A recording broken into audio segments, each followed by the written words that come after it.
ધાનેરામાં આવેલ royal international સ્કૂલમાં આ વર્ષે વિદ્યાર્થીઓ માટે ભવ્ય અને વિશાળ મંચનું નિર્માણ એમડી શ્રી નારાયણસિંહ વાઘેલા દ્વારા કરવામાં આવ્યું। આ પ્રસંગે શબ્દોનો મહાસંગ્રામ કાર્યક્રમ યોજાયો।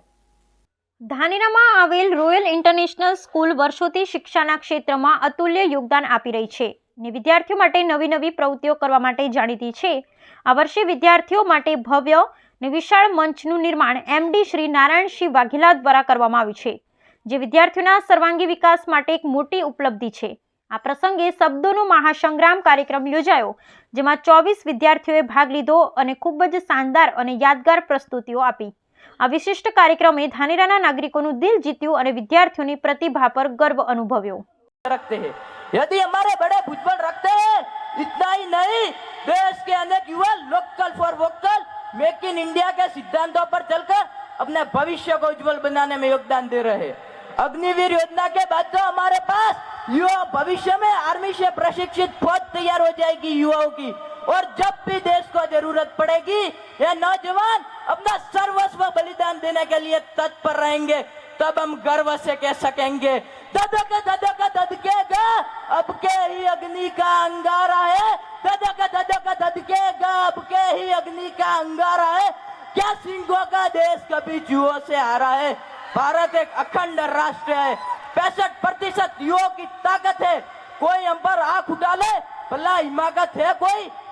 जी हाँ, जिस दिन से इस देश का युवा दृढ़ संकल्पित हो जाएगा, जिस दिन से इस देश का युवा शिक्षा, चिकित्सा, ज्ञान विज्ञान, तकनीकी ज्ञान सभी क्षेत्रों के माध्यम से देश की उन्नति के लिए योगदान देगा, जिस दिन से इस देश का युवा स्वामी विवेकानंद, कलाम, मर्यादा पुरुषोत्तम श्री राम के आदर्शों को दिल की गहराइयों से अपना लेगा, जिस दिन से इस देश का युवा अपनी आत्मा कौशल और नवाचार की क्षमता को पहचान लेगा, जिस दिन से इस देश का युवा निष्ठा, ईमानदारी, कर्तव्य, मेहनत, लगन, देशभक्ति आदि के भावों को दिल की गहराइयों से अपना लेगा, उसी दिन से उभर रहा होगा हम सबके सामने अखंड, अद्वितीय, अद्भुत, श्रेष्ठ, संपन्न, विकसित, सतत भारत का भविष्य।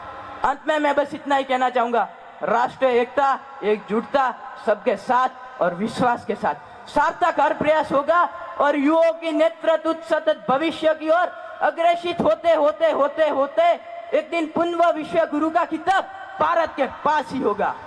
और आज के युवाओं को श्री राम से प्रेरणा लेनी चाहिए, क्योंकि राम भारत की आस्था है, राम भारत का आधार है, राम भारत का विचार है, राम भारत का विधान है, राम भारत की चेतना है, राम भारत का चिंतन है, राम भारत की प्रतिष्ठा है, राम भारत का प्रताप है, राम प्रभाव है, राम नीति भी है, राम नीति भी है, राम विश्व है। जय जय राजपूताना, जय हिंद, जय भारत। आया देश पर जब भी निज कौशल से दिया सहारा, मातृभूमि पर आंच न आए, हर मुश्किल से उसे उभारा। जी हाँ, इंदिरा गांधी, या मैं कहूँ इंदिरा प्रियदर्शनी नेहरू, एक ऐसी महिला जिसने राष्ट्र विकास और राष्ट्र निर्माण के लिए अपना सर्वस्व न्यौछावर कर दिया। एक ऐसी महिला जिसने भारत देश को सदैव हर धर्म से ऊंचा माना। एक ऐसी महिला जिसे आयरन लेडी ऑफ इंडिया के नाम से जाना जाता है। इंदिरा गांधी भारत की पहली और आज तक की एकमात्र महिला प्रधानमंत्री रही, और बतौर प्रधानमंत्री वे एक सशक्त नेत्री साबित हुई। इंदिरा गांधी जी के कार्यकाल में भारत देश ने अनेकों कीर्तिमान स्थापित किए। जहां एक और भारत ने अपने आप को परमाणु शक्ति संपन्न देशों की कतार में खड़ा किया, वहीं दूसरी ओर अंतरिक्ष में भी अपनी प्रबल मौजूदगी का प्रमाण दिया। इंदिरा गांधी ने जहां एक और 14 बैंकों का राष्ट्रीयकरण किया, वहीं दूसरी ओर राजभत्ते को भी समाप्त किया। इंदिरा गांधी जी कहती थी कि मेरे खून का हर एक कतरा इस देश को मजबूती देगा। उनका केवल एक सपना था, अखंड भारत का और संपन्न भारत का। आपको पता है, इंदिरा गांधी जी का कहना था कि हम सब अपने कर्तव्यों को तो भूल जाते हैं, किंतु अपने अधिकार को बराबर याद रखते हैं। इसलिए मेरा आप सबसे निवेदन है कि जब कभी आपके मन में ये विचार आए कि इस देश ने आपको क्या दिया, तो एक विचार ये भी करिएगा कि आपने देश को क्या दिया। इंदिरा गांधी जी को श्रद्धांजलि देते हुए मैं कुछ पंक्तियां कहना चाहूंगी। वो पर्वत राजा की बेटी ऊंची हो गई हिमालय से, वो पर्वत राजा की बेटी ऊंची हो गई हिमालय से, जिसने भारत ऊंचा माना सब धर्मों के देवालय से। भूगोल बदलने वाली वो इतिहास बदलकर चली गई, भूगोल बदलने वाली वो इतिहास बदलकर चली गई, जिससे हर दुश्मन हार गया, अपनों के हाथों चली गई। बीबीसी से धमकी देना कायरता गद्दारी है, बीबीसी से धमकी देना कायरता गद्दारी है। हम और किसी को क्या रोए, गोली अपनों ने मारी है, गोली अपनों ने मारी है। जय हिंद, जय भारत, थैंक यू। निर्माण के उपलक्ष्य पर अपने विचार बयां करना चाहूंगी। आजादी, आजादी का असली मतलब केवल वही समझ सकता है जिसने कभी गुलामी की हो। हम सौभाग्यशाली है कि हमारा स्वतंत्र भारत में जन्म हुआ।